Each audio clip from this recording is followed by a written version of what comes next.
Hi there, it's Tracy back again today with a quick tutorial for a shape shaker card using some of the new holiday release at Jilly Bean Soup.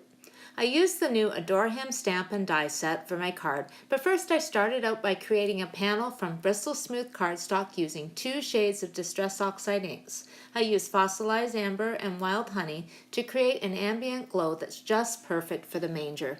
The shaker card bases are quite easy to get a good ink blend on with Distress Oxide inks.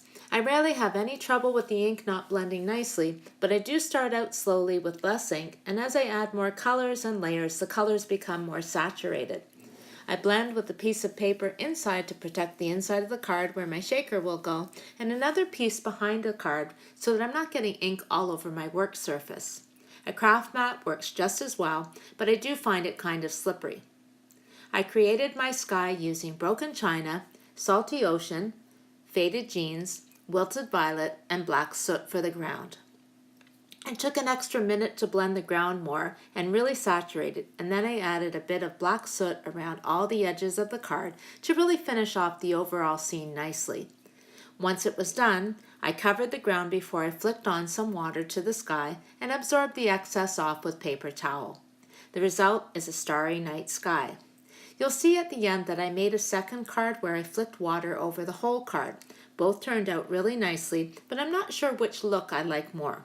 I'll leave it to you to decide once you reach the end of the video. The next step was to emboss the star over the manger with white embossing powder.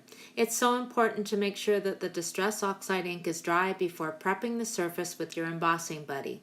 Taking that extra bit of time will make it more likely you'll end up with a crisp, clean image rather than potentially ruining the sky with stray flecks of white.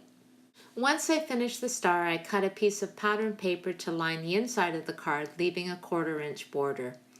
I used the new Garden Harvest collection and a paper called Water the Goods. Then I closed the card, and I added the manger through the opening on the front to make sure that it lined up perfectly rather than guessing from the inside of the card where it should go. For me, that always ends badly. I white embossed a sentiment from the Adore Him stamp and die set on the front of the card. I could have done that at the beginning when I embossed the star, but I wasn't sure which sentiment I was going to use until I got to this point.